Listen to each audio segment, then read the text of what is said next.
Shisui's death really was an event with major ramifications. Despite the fact that Shisui is already dead by the time the story even begins, his presence, or lack thereof, can be felt throughout the entire series, and can be considered the defining event that set Sasuke's path from the start. And it all came crashing down because one man was greedy and afraid of the power that Shisui possessed. And because of that decision, hundreds if not thousands of lives came to an abrupt end. Today we're going to take a look into a world where Shisui managed to counter this attack, and instead accomplished the mission he set out to do. Welcome to the Amagi. Before we begin, only 25% of our viewers are subscribed, so if you're a fan of the video, please like and double check if you're subscribed. And with that out of the way, let's get right into it. Shisui was rushing through the darkened streets under cover of night. Itachi had just told him that there was another meeting at the Naka Shrine. It seemed that things were coming to a head. Today was the day that Shisui planned to set things right. With the power of his Mangekyo Sharingan, he could quell the descent of his clan in a peaceful and bloodless manner. All it would take is a quick glance and a simple command similar to remain loyal to Konoha to end this talk of a coup. But as he passed through the village, his mind set on the plan he and Itachi had formulated together, he suddenly stopped. An elderly man stood before him. At first, Shisui was not aware of who this was, but as the man stepped closer, he passed through the light. It was then that Shisui noticed. "Oh, Lord Danzo, what are you doing here?" Danzo continued stepping forward. With every step, Shisui felt a feeling in his gut that this man was about to do something bad. No, Danzo surely wouldn't, would he? As he looked into the squinted eyes of the man who stood as the de facto leader of the Anbu, he began to feel uneasy.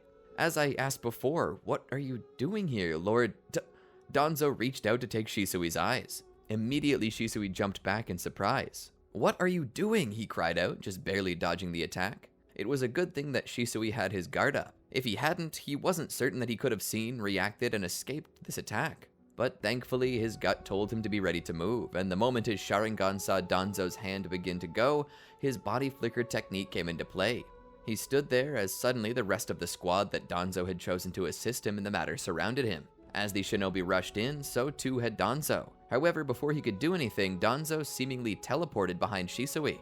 Shisui sensed this, but instead of turning, he stepped forward and got into a fighting position.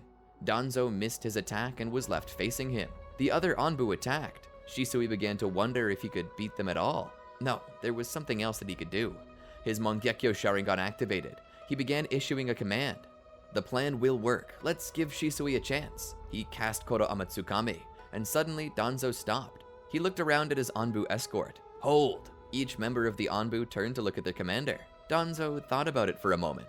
"Shisui, if I let you go, will you ensure that the Uchiha never rise against Konoha?"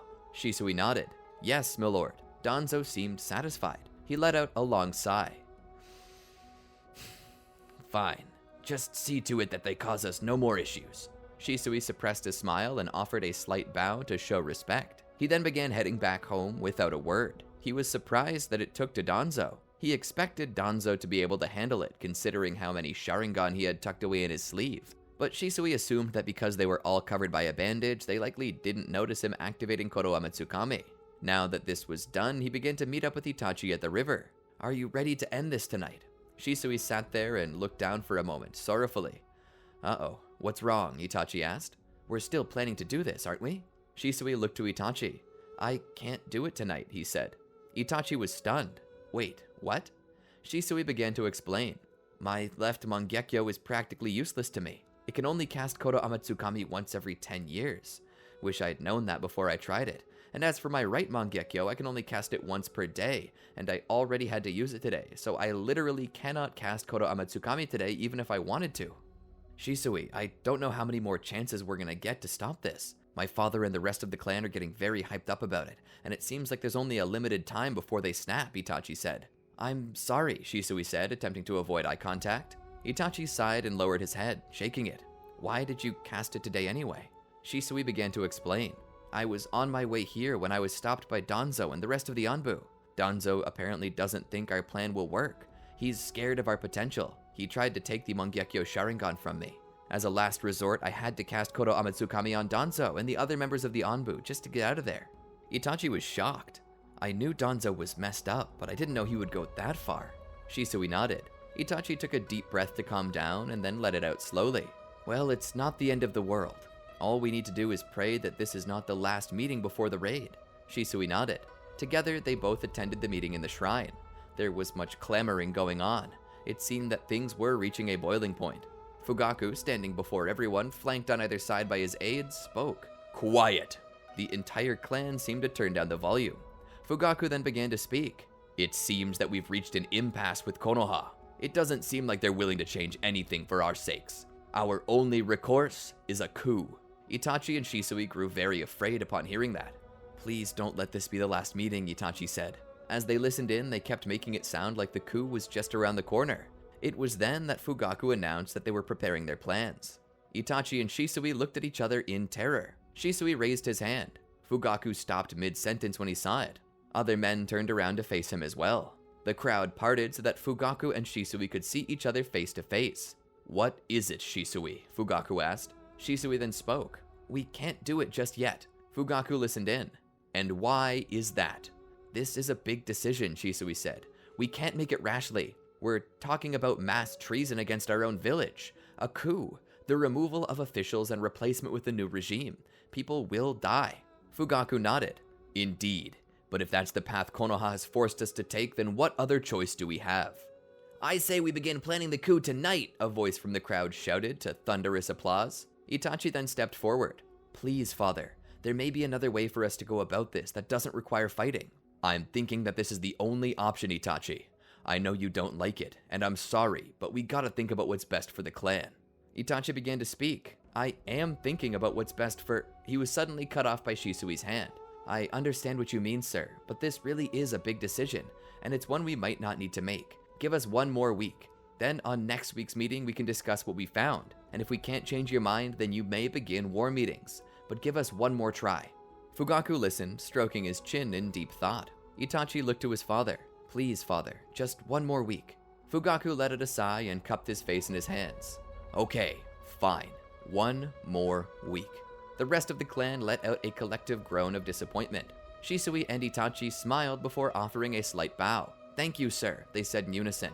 Fugaku looked around at the others. All right, meeting adjourned for the week. Everyone go home and be sure not to talk to anyone about what's been discussed tonight. Slowly, the various Uchiha clan members began to file out of the building.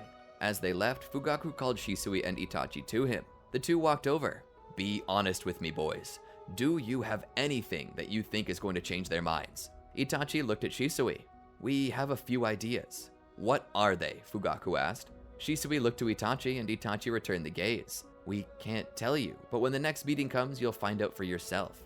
Fugaku gave them a bit of a side-eye. Don't disappoint me, he said. You're both dismissed. Itachi and Shisui then began to leave. Do we really need to investigate anything? Itachi asked. Shisui shook his head. So long as we have my Mangekyo Sharingan, we're set.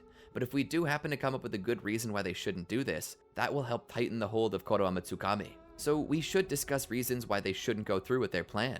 Itachi nodded, and so the two went off to speak for a while. They began to take stock in all the good things Konoha had done for them, and eventually the week came to a close, and Shisui would once again meet up with Itachi. Are you ready? Shisui asked. Itachi nodded. What about you? Did you need to cast Konoha Tsukami on anyone before you got here, or are you set? Shisui smiled. I'm set. Itachi nodded. Good, let's go. The two of them would make their way to the Naka Shrine. Inside, they found most of the Uchiha clan waiting, with Fugaku once again standing at the front. It seemed that they were expected to start the meeting with why they shouldn't go through with it. Good, you made it, Fugaku said. I want you boys to come up here and show us why we shouldn't attempt the coup. Shisui looked to Itachi and nodded. Itachi gulped and began to walk forward with him. As they got there, Itachi began to go over in his head everything they had rehearsed. They began to explain why Konoha formed in the first place, who founded it, and how it helped bring an end to a millennium of fighting. They mentioned how well the Uchiha had been treated, given a strong position of power. And while it was true that there hadn't been an Uchiha Hokage, it was also true that there hadn't been a Hyuga Hokage or a Yamanaka Hokage. There had only been 4 Hokage in the history of Konoha, and while none of them had been an Uchiha, that didn't mean that there would never be an Uchiha Hokage, and that they should strive for one. All the while they were saying this, Shisui was charging up the Konoha Tsukami technique. After enough time had passed, he sent out the Konoha Tsukami, commanding all Uchiha to remain loyal to Konoha and to stop caring about the coup. By the end of their explanation, each of the Uchiha clan members obviously had changed their minds. Even Fugaku was scratching his head while thinking, you know, maybe we are being too hasty with this. We can't forget the good that Konoha has done. I'd say we forget about the whole thing. I'm sure things will get better, not to mention that there's no wonder why they're scared of us. The Nine Tails was used by a Sharingan user. All in favor of forgetting about a coup, say aye. The entire room shouted aye and raised their hands. Fugaku looked at it. All opposed. Nobody raised their hands, nor did they say anything at all except a distant heckler shouting boo at the concept of continuing this plan. Fugaku took a deep breath and smiled. Then, meeting adjourned. Everyone can go home now. Fugaku looked to Itachi and Shisui. Well played, boys. Well played. Itachi and Shisui both then left the facility and smiled. We need to inform Hiruzen of the success of our mission. Shisui nodded. Leave that to me. Just go home with your father and rest. You've been working so hard lately. Itachi would do just that. And for the first time in a while, Itachi got a peaceful night's sleep. Shisui made it to Hiruzen's office and knocked. Come in. As Shisui walked in, he saw Hiruzen sitting by his desk, battle plans laid out on the table. You won't be needing those, Shisui said. We managed to deter the coup. Hiruzen sat forward. You did.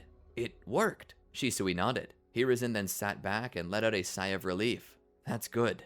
I was afraid we were going to have to send in a strike force. Shisui shook his head. It wasn't without its snags. I nearly lost my Mangekyo Sharingan to Danzo, but in the end it all worked out. The Uchiha are once again at your disposal. Hiruzen smiled. Thank heavens that it's over. After this, things went back to normal. There was no more talk about a coup. As time passed, Itachi finally had time to make good on his promise to teach Sasuke, and proceeded to help him develop his prodigious nature. However, there was one there who did not wish for this to continue. The Uchiha were a liability to his plans. After all, so precious few people could ever hope to control a tailed beast, but among them was no less than the Uchiha. With their Sharingan, they could interfere with the collection of tailed beasts, and with their multitude of Mangekyo Sharingan, there was no doubt that among the many hacks techniques that they possessed, there would be one that could and would defeat him. He needed to deal with this as soon as possible. The masked man would skulk through the village, keeping to the alleyways, attempting to avoid eye contact with people as much as possible. He sought out his own target, Danzo Shimura. Obito had been paying attention to what was going on, and he knew about Kodo Amatsukami as well. But Shisui wasn't the only one with similar genjutsu prowess and their dojutsu abilities. A time ago, Obito had replaced his missing Sharingan with one of the many Madara had left in storage. Among the many he had was a Sharingan with a similar ability to Kodo Amatsukami. It was so powerful that it could easily take over the mind of a tailed beast. It was how he had controlled the Nine Tails before. He was planning to go to Danzo and cast a new genjutsu over him. One that would make him far less tolerant to the Uchiha. He would sort of meld into the wall of Danzo's room and wait for him to appear. As soon as Danzo did, Obito would appear. Despite his initial surprise, Danzo managed to keep his cool under the pressure. Who are you? Danzo asked. Obito sat on the edge of the desk. I've been called many things, but you might call me Madara Uchiha. Danzo sat there. The look on his face said that he didn't believe Obito for a second, and honestly, who would? Madara had been around for over 100 years, and had died of old age not that many years ago. And even then, Madara was only hanging on by a thread. Almost literally, actually. A life support cable at least. But in a world where ninjutsu ruled and even the dead could be brought back to life, as evidenced by Tobirama's studies, it forced people to stay open-minded about the possibility of this identity.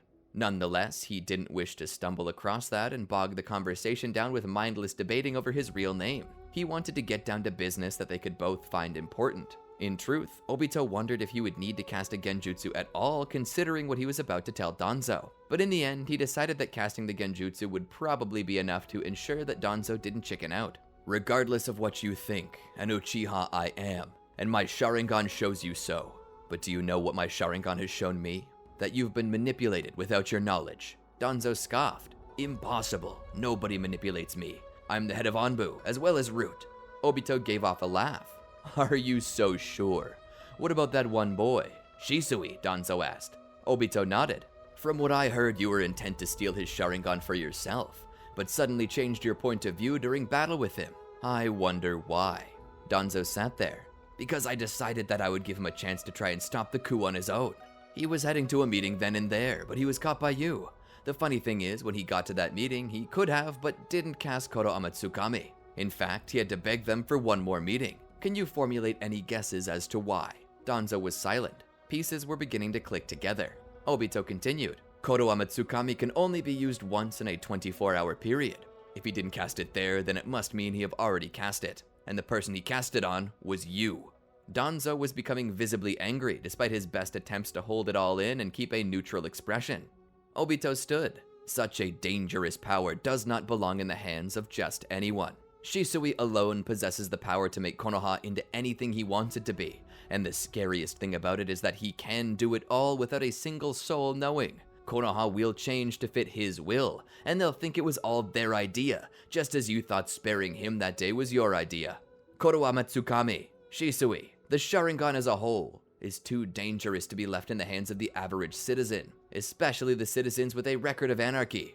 For all we know, one might awaken the ability to change the world and bend reality to their whim. And we can't have that, can we? Obito then slipped out of the room. It wasn't hard for him to set things up. After all, deep down, Danzo already knew these things. The genjutsu was merely to seal the deal. He proceeded to step back and let Konoha sort itself out. Elsewhere, Itachi was out with Sasuke. They had just gone through a little training, and it was obvious that Sasuke was growing tired. But all the same, Sasuke was just a little ball of energy. Itachi himself was amazed at how much energy Sasuke had and nearly envied him. And so he and Sasuke would play a little and bond. Shisui too would be close by, keeping an eye on the two. It wasn't like Itachi needed a babysitter, but he wanted to feel like he was part of the family. After his father had passed from complications to his injuries, Shisui had sort of distanced himself from families. But he had to admit, the concept of having two little brothers made him happy. He didn't want to interrupt their bonding session, but he did want to be close by, in hopes that some of their brotherly love might rub off on him. "Where are you two off to?" Shisui asked. "Home. We're gonna get some dinner," Itachi said. "Would you like to join us, big brother Shisui?" Sasuke asked. Shisui smiled. "I don't wish to impose." "Nonsense. You're welcome to stay and have something to eat if you like," Itachi said. Shisui thought about it. He really didn't want to be a burden, but he really did want to spend more time with the two. Alright, sure. I can stay for dinner." "Yay!" Sasuke shouted. Itachi would raise Sasuke up on his shoulders. Sasuke would get a fistful of Itachi's hair to hold on to, and with his other hand he would point forward. "Onward! To supper!" And so the three began to make their way back toward the Uchiha clan head's household. As they got there, they sat down to eat. They gave thanks for the meal and proceeded to dig in. As they did, Fugaku spoke. "How's your mother, Shisui?" Shisui thought about it. "Last I heard, she was doing fine. The passing of my father was sudden, but it wasn't unexpected. I think she knew as much as I that he wasn't long for this world." "I'm sorry to hear that," Makoto said. "You said last you saw. Do you not live with her anymore?" Fugaku asked. Shisui shook his head.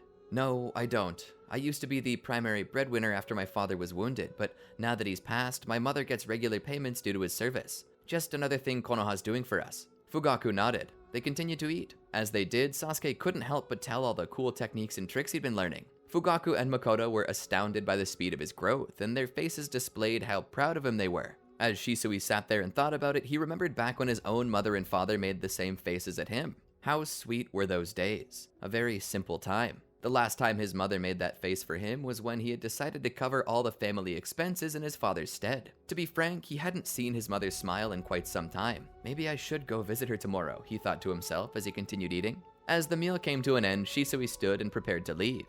"Aw, are you leaving now?" Sasuke asked.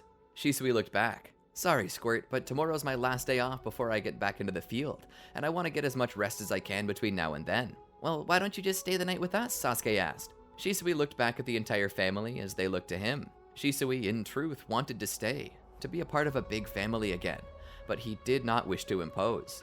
"I don't wish to impose," he said. "Nonsense," Fugaku said. "You aren't imposing. We have a guest bedroom, and if you like, we can even move the beds into the same room. Have a whole sleepover." Shisui thought about it. "I don't know about this," he said.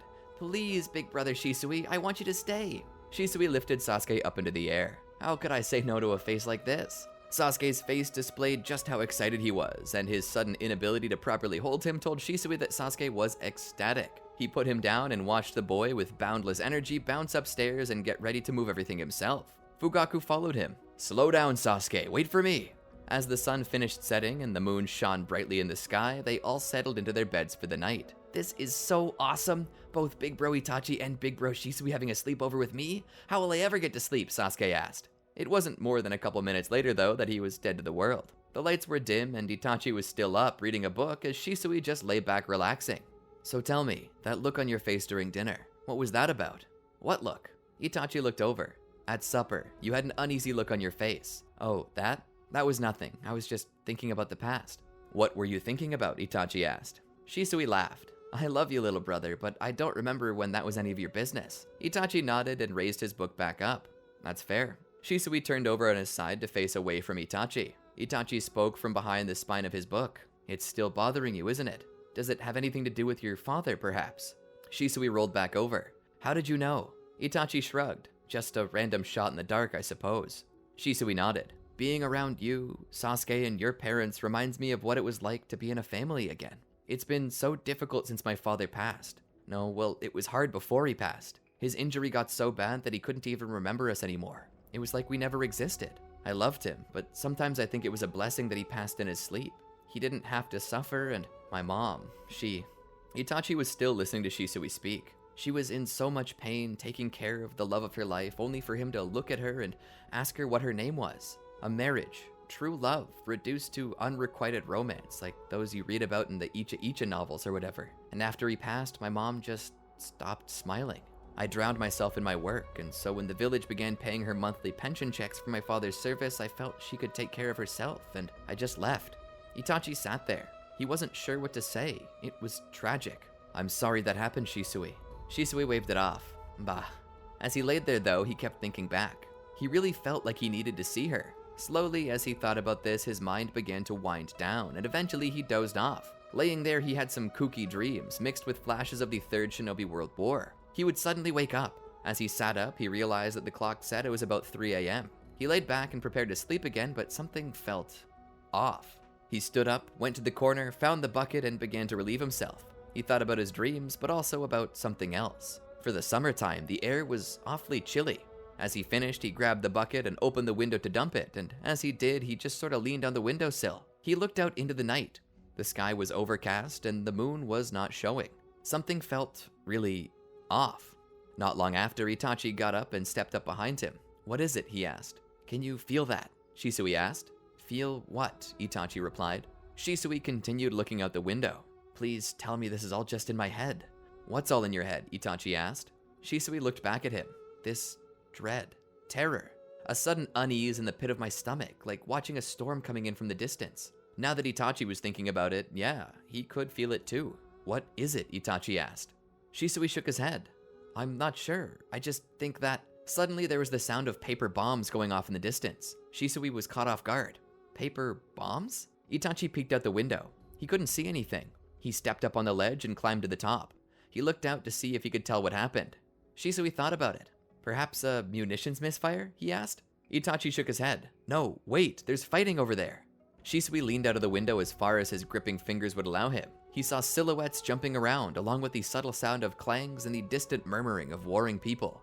There he saw more explosions. Suddenly Fugaku came into the room holding a lantern. He saw Shisui at the window. What's happening? He asked. Shisui pointed up the road. There's war happening up on 9th Street. We can hear it and every so often see it. Fighting. Who's fighting? Fugaku asked. Shisui shook his head. I don't know, but I worry we might be under attack. Fugaku sat the lantern down in their room and then proceeded to make his way back to his room to get dressed. Itachi, Shisui called. Itachi! Itachi peeked down at Shisui. Shisui bid him off the roof. Get your gear, we're gonna go check on this with your father. Itachi seamlessly flipped in through the window. What's going on? Asked Sasuke. Nothing too big, Itachi said. Just go into mom and dad's bedroom and stay with mom. Me, Shisui, and dad are gonna check it out, okay? Sasuke nodded. He got up and ran. Itachi and Shisui changed into more combat-ready clothes and grabbed their weapons and items. They then made their way down the stairs. There they found Fugaku waiting for them, ready to go, his shoes already on. Itachi sat down and began putting on his shoes, as well as Shisui began to do the same. Getting their shoes on, Fugaku opened the door. As they stepped out, Itachi noticed Sasuke at the door, wearing his own weapons from training and getting his shoes on. No, Sasuke, you stay here. You're gonna stick with mom. We live in the clan head's house. If we stay here and the Uchiha really are under attack, they'll be headed here to find us, Sasuke said. He's right, Shisui said. Itachi thought about it. Okay then, grab mom and go down to the secret cellar. You know how to get in, right? Itachi nodded. Itachi pat his brother's shoulder. Good, now go. Sasuke ran back up the stairs. Itachi and Shisui then joined up with Fugaku on the road. He looked to them and nodded. They began to race toward the battle. They began running along rooftops. It seemed like the other men of the houses, as well as the trained shinobi, began to come out. They saw Fugaku up on the roof. "Clan head, what's going on?" "An attack," Fugaku shouted down. "What are our orders?" they asked him. Fugaku looked down. "Push the attackers out by any means necessary." As they looked around, though, they noticed that there was fighting in over half the compound, and by this time, the Konoha police headquarters was already on fire. Fugaku raced with Itachi and Shisui to the battle's center, and there they saw it, the Uchiha facing off against masked Anbu warriors. "Wait, these are the Anbu. Is the leaf attacking us?" Itachi asked. Fugaku's brow furrowed. He rushed in. As they entered the battle, the Mangekyou Sharingan of Fugaku and Shisui began pushing through the Anbu's defensive lines, allowing the Uchiha to flood in from every side, pushing them back. Itachi was proving why he was one of the youngest shinobi to ever be recruited by the Anbu. As they made it through, they continued to push them back, and Fugaku spotted a man he recognized. "Inabi, what's going on?" Inabi Uchiha, one of the Konoha military police force, turned to see Fugaku. "We're under attack. Konoha has turned on us. They came in the dead of night and were only detected because one of our off-duty officers witnessed them on his way home from a late-night drinking binge." "How are we faring?" Fugaku asked. "Not good. There's a lot of them, and they all possess superior training. We're looking at an extermination campaign," Inabi said. "Do you know which roads are affected right now?" Fugaku asked. Inabi thought about it. "Well, there is, or shall I say was, fighting here on 9th Street. I know there's been fighting on 12th, 13th, 16th, 19th, and 21st Streets. The heaviest fighting seems to be on 21st. Shisui seemed disturbed. "Fugaku, sir, permission to break off from the group." Fugaku looked back. "Why?" Shisui's eyes were wide. "My mother lives on 20th Street. She's really close to the fighting. She's all alone. I need to rescue her." Fugaku nodded. "Understood. Take Itachi with you." Shisui nodded. He then turned, signaled Itachi, and the both of them made their way toward 20th Street. As they hopped their way across the rooftops, they realized that the fighting had spread to 17th, 18th, and 20th. The forces of the Uchiha were being overwhelmed. "Hurry, we gotta get there quickly." As they ran, they attracted the attention of a squad of 4 Anbu. They began to throw shuriken at them as they ran. Itachi saw them, as did Shisui. Shisui didn't pay them any mind. Itachi would see them and would throw his own shuriken back, taking them down. As they made it to 20th Street, they could see the house of Shisui's mother. It was on fire, as were many other buildings through there. Just then, Shisui noticed archers on the opposing roof. Shisui ran and jumped through the window, Itachi not far behind. But as Shisui landed gracefully, Itachi hit the floor hard. He let out a cry. Shisui looked back and saw that Itachi had been hit with an arrow in the leg. Shisui looked over the wound. It doesn't look like it hit an artery, and better still, the arrowhead went right through. He snapped off the arrowhead and then gently pulled the shaft of the arrow out. He began applying first aid to help staunch the bleeding to get Itachi back up on his feet. Once he had, Itachi beat into his wound a few good times to numb the pain before continuing on with Shisui. They traveled from building to building, avoiding the outside so as to not draw attention to themselves. Eventually, they made it to Shisui's mother's house. At this point, it was engulfed by flames. Itachi looked at it for a moment, then began forming hand signs. Tiger, ox, tiger, rat. He used water release, water bullet technique. Doing this, he managed to put out quite a lot of the flames, allowing them to get in. Considering that the house was made of wood and used much paper, the damage was extensive. They managed to find Shisui's mother, though she seemed unconscious. Shisui picked her up and rushed out with her on his shoulders. They ran past many fighting Uchiha and Anbu, looking for a place to hide. They smashed through the door of another home where they laid her down. Shisui checked her for any vitals and found none. In a panic, he began performing CPR to try to bring her back, but nothing was working. It was then that Shisui had to face the realization that she was dead, and they couldn't bring her back. Tears in his eyes, Shisui tried to bottle it up. They were under attack. They didn't have time to mourn. Behind them, though, an Anbu agent approached. Shisui turned around and threw a volley of shuriken at him, as did Itachi. The agent was skilled, though, and he blocked them all as they came. Nonetheless, he was felled, not by the shuriken, but by a blade to his back. It was Sasuke. Itachi's eyes widened. "Sasuke, what are you doing here? I told you to stay with Mom." Sasuke apologized. "I'm sorry, I just saw that 20th Street was on fire, and I got worried for Shisui's mom. I was gonna get her and bring her to the cellar, but..." He looked over. "I'm too late." His face looked as if it were about to burst into tears. Shisui walked over to Sasuke and put his hands on his shoulders. "It's not your fault, Sasuke. I was too late too. I know you're sad," and a tear formed in his eye. "I'm sad too. But we gotta be strong. We gotta get out of here fast, or they're gonna kill us." Sasuke nodded. It was only now that Shisui noticed that Sasuke had awakened his single Tomoe Sharingan. He gave the boy a hug. "Let's get out of here." The three of them began to escape. They made it to the roof and looked out. By this point, every street was aflame. This was endgame. The battle was turning against the Uchiha. "Where do we go?" Sasuke asked. Itachi shook his head. I don't know." Shisui spoke. "Where's Fugaku?" Sasuke shook his head. "I don't know." Shisui looked back at Itachi and then over to Sasuke before looking around. "We need to hunker down. Let the storm pass over. We gotta get back to the clan head's house and go into the cellar. We'll hold up there with Miss Makoto and wait until things calm down enough for us to escape the village. They began to run their way back to the house, but stopped when they saw the street overrun with Anbu, the house now set on fire. Shisui stopped them. Get back, go the other way. Which way? Itachi asked. Anyway, we just gotta get out of the village, fast, we're fish in a barrel. They began to run in the other direction. As they did, however, arrows started firing around them left and right. Itachi and Shisui jumped across a gap between houses, but as Sasuke jumped, an arrow struck him in the chest, and he hit the wall wrong and began falling down to ground level, where he hit terra firma. Itachi saw this and panicked. He began climbing down to the ground as Shisui turned around and formed the hand signs for the Great Fireball Jutsu. He fired it off and it ate up the archers. He too jumped down there. As he hit the ground, he ran toward Itachi and Sasuke. He looked down at Sasuke and saw his leg was snapped, the bone protruding from flesh. Blood poured from his mouth along with gurgling whimpers. Itachi held him. It's fine, you're gonna be okay, he shouted as the clouds that once covered the moon now began to release thunder, lightning, and rain. The look on Sasuke's face spoke of fear and pain. He gripped tightly onto Itachi's arm. Mom, I want Mom. I want. His grip loosened as his head slowly began to fall back. Sasuke lay there lifeless. The pain began welling up inside of Itachi and Shisui. To Shisui, Itachi was like a little brother, and to Itachi, he was a little brother. Itachi grit his teeth so hard he felt they might shatter from his skull. But instead of the feeling of the snapping of enamel, dentin, and cementum, he felt something else snap. As his Mangekyo Sharingan awakened, he felt a tremendous power that was begging to be released. He and Shisui both stood. The two of them came together and gripped each other's hands, and suddenly a red Susanoo appeared. Atop the red Susanoo, a green one appeared for armor. It was massive. Atop the Susanoo's head was what looked like a third eye that opened, and as it did, it felt as if two angry hearts beat as one. The Tsukiyomi of Itachi and the Konohama Tsukami of Shisui became one and the same. Together, a new command was sent out to the Anbu within the compound. The Genjutsu showed them Sasuke's death, his final words, and everything. The command then forced the guilt upon them all and demanded that they pay in blood. Each of the Anbu agents, crying out for the Uchiha that they had killed, fell to their knees, begging for forgiveness as they each commit harakiri on the spot. And in a single moment, the battle was over. Itachi and Shisui would both pull out of the Susanoo as it came to ground level. The two would then proceed to mourn over Sasuke. It didn't take long for Fugaku to find them as well. After all, who couldn't miss the massive chakra avatar that forced a whole army to fall on their own swords? But when he found them, he might have wished he hadn't, because there he discovered Sasuke. Cradling his son, tears overflowed from his eyes. Shisui and Itachi could only join in. They sat that way for what could have been an hour or 3. Time was wasted on them. But when they eventually did pull it together, Shisui couldn't help but ask, "What do we do now?" Fugaku looked up. "It's time for a coup."